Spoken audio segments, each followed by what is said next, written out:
I have a policy when it comes to early access games. I only buy a game if I'm happy with the current state of the game, not what would come in the future. Many people see a game that looks awesome in theory. It's got a cool premise, the art style looks great, or there's some new mechanic that interests them. However, after rushing out to buy it, they find the content is lacking, because the game's still being developed. While in early access, Rimworld doesn't feel like an early access game. So much so that I decided to make it my first early access review I've done on my channel. There's simply so much this game is doing right that it could be released right now and I'd be totally happy with my purchase. So let's take a look at the gameplay. The goal of this game is to create a successful colony using the resources on your map to either build or travel to a ship that's on the planet and leave. Now I say that the ship is the real goal, but I'd be lying if I said you'll actually be working towards that. Most of the time, you're just going to be hanging on by the skin of your teeth as you plan out your food supply, raid defenses, and research goals. All the while, the game is doing its best to prevent that by placing obstacles in your path. Keep in mind, this is a gross simplification of the game mechanics though, as this game is deep. You start the game by selecting your scenario type. Each option here has a huge impact on how you'll play. Choose the Rich Explorer option and you only get one colonist, but extra resources and research. Choose the Crash Landed option and start with 3 colonists and less supplies. Or you can go hard mode and select the Lost Tribe option and start with 5 colonists and basically nothing else. Your choice here will dictate every decision you make over the next few hours. Personally, I prefer the Crash Landed option as it gives you the default Rimworld experience. Next, you choose your storyteller and difficulty. There's a lot of information here, but basically this determines how frequent and how severe your random events will be. In my opinion, all the storytellers are good, however, you should probably play this game on some difficulty or higher. Without the random events setting you back, this game can quickly become a less engaging Factorio or City Skylines. Also, I firmly believe that the permadeath option should be selected so you aren't tempted to save scum your way through bad RNG. Ultimately, this is a game that needs its random events to have an impact. Cutting them out will just ruin your experience over time. Again, these are just my opinions, but I think it's really important to mention this as it's part of the core experience. Next, you generate your planet and colonists. I'm just going to say that the sheer amount of randomness here is staggering. You can choose one of several biome types to land in, your starting season, map size, and even re-roll your colonists until you get a start you like. Again, I'll encourage you to only roll your colonist a few times, as the fun is in the challenge of overcoming your starting disadvantages. Also, try to select different biomes each time you start a game. It's tempting to just start out on an area that has a year-round growing cycle for easy food, but my favorite colonies have been those that have overcome the odds in a frozen tundra using underground farms, for example. Once you hit start, you'll begin on a map with a few resources at your disposal. You can then start building structures, gathering resources, and generally progress from there. You'll notice your colonists have skills like shooting, rowing, construction, and mining. These determine how fast they'll complete the given task and the quality of their work. Rimworld is a game about maximizing your colony's efficiency while trying to do the best to stay a step ahead. For example, have your highest level grower start growing a crop ASAP, as you'll quickly run out of food they provide you at the beginning. Likewise, a low-level constructor will build low-quality furniture, and may even fail to build the item completely. Overall, controlling your colony is fairly intuitive, especially when you consider how deep the game mechanics can get. While it's not Dwarf Fortress, yet, there is still an incredible amount of stuff you can learn at all levels of play. Hell, I'm over 60 hours in and I haven't even touched the ability to create caravans or travel to new areas. I highly suggest playing through the tutorial once to get familiar with the UI and basics, as this is not a game that you'll be able to pick up and play right off the bat. Once you have the basics down, you should try to experiment with things. Try building bigger rooms for your colonists and see what happens. How do deadfall traps work? Can you use them to your advantage? Try it out and see. You'll quickly find that the random events for this game can be brutal if you aren't prepared.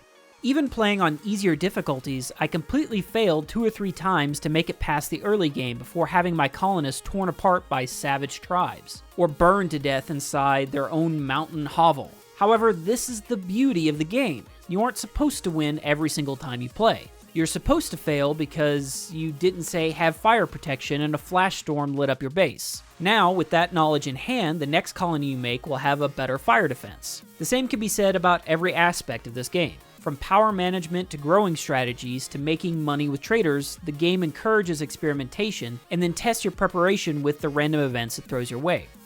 I should also mention that this game isn't all about building and base defenses. Rimworld also has a deep character system for each colonist. They have different moods, preferences, and needs when they are generated, and new recruits are handled the same way. They can insult each other, develop friendships, and even fall in love and get married. They can also develop health issues like diseases and defects like blocked arteries or missing limbs due to combat damage. If your best shooter gets his arm or leg shot off in a raid, you'll find that he moves slower or handles a gun poorly. Your job as the colonist overseer is to manage all this to the best of your ability in order to keep your colonists happy and healthy. A task that isn't always easy depending on your circumstances. This game offers a good amount of challenge at all levels of play. Unless, of course, you choose the lowest difficulty, there are always going to be things that keep you on your toes. If you don't prepare properly or get distracted building your new bedrooms, you might forget to upgrade and update your defenses or roof your batteries. Then bad things are going to happen to you. You always seem to be one random event away from crisis, but that can usually be mitigated by careful planning. Usually. You also can't always win. Sure, there are times where you can set up the correct defenses, luck rolls your way, and you have plenty of resources. But there are just as many times where you face a pack of rampaging rhinos that obliterate your bow-wielding colonists in the early game. While it can be frustrating to lose colonists to random one-shot kills or the plague, God, I hate the plague, these failed colonies usually help you learn something about the game that you can then use next time you play. Random events like raids, sieges, and toxic and psychic ships all force you out of your comfort zone often. You can't just sit back and build up the ultimate defense of walls and turrets and sit comfortably. Sometimes, the game forces you to take some risks and get out there. There are enough replay scenarios that allow for different starts. Biomes require you to approach the early game in different ways that force you to be creative. Are you starting in winter? Well, then you probably aren't going to be able to grow crops for a while. You better start hunting some animals and researching cheap food alternatives. Did you spawn on a map with no trees? That sucks. You should probably go get stoneworking ASAP for structures. While most of the core gameplay remains the same with replays, the restrictions are what really shine. I hope more get added as the game is developed. There's an opportunity for some deep story development when you play this game. While it's not yet Dwarf Fortress levels of deep, this game makes it easy to write your own little stories about each colony, and they're all interesting. For example, in one of my games, I had a panther attack the dog that one of my colonists was bonded with and killed it. This bond caused the colonist to go nuts and required me to arrest her, only I used a brawler with a good weapon equipped. Well, the brawler ended up killing the colonist, and she was my only doctor and also the best shooter. A strong raid came in about 5 minutes later and left my colony basically in ruins. I like that you can write your own vivid stories about this game, just using a little bit of your own imagination and filling in the gaps. Finally, one of the best things about this game is that there's mod support, even in the alpha. As of right now, I'm playing with several mods that either make the experience a little better for me, or change some things up to give me some more variety. And there's going to be even more mods in the future. If you don't like any aspect of the game, you can change it. Mod support is awesome. Starting with the cons, the first one is subjective. The games are long. It's easy to put 6+ hours into a single colony and still be in only the mid-game. Even playing the game on the fastest setting, you'll be pouring some serious hours into this game. Personally, I like this, as it gives me time to plan and get attached to my colonists and the layout. However, people looking for a quick game experience probably won't want this. While the largely self-imposed restrictions and random elements keep the early game fresh, most of the mid and late game colonies play more or less the same. By the time you're about 3 hours in, your new desert colony is probably going to look a lot like any other colony you've made. The same research paths and the same basic goals. Geothermal power ASAP, a machining bench for assault rifles, etc. I wish there were more options that made the mid and late games different each time you played. Maybe if you choose to research auto turrets, you can't use geothermal power. Something like that. Anything to break up the sameness that you'll start to see after your 5th colony. You'll notice that I'm not mentioning any specific items or buildables in this review. Since this game is still being developed and new items and events are being added all the time and the balance of the existing items is being changed, I don't think it would be fair.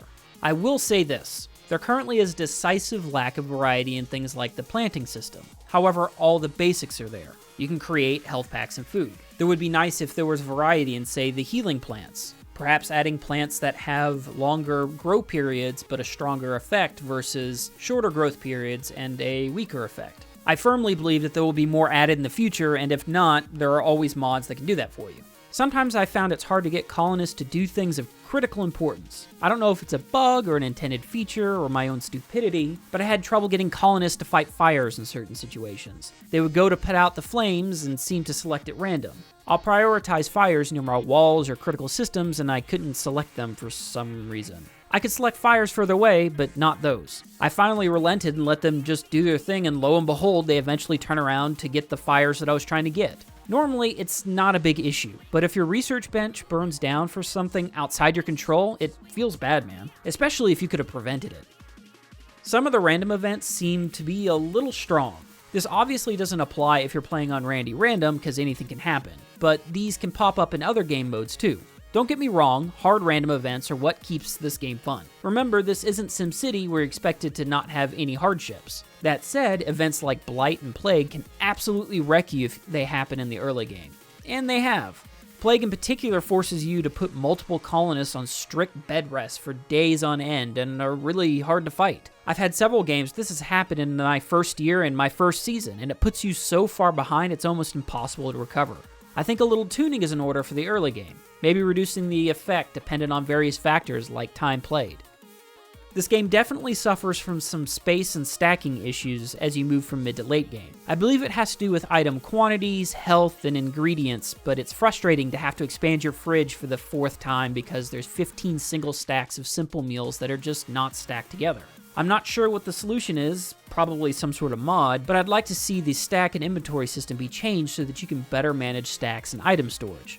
Again, you can always just add more storage or expand your buildings, but this takes both time and resources, something you don't always have.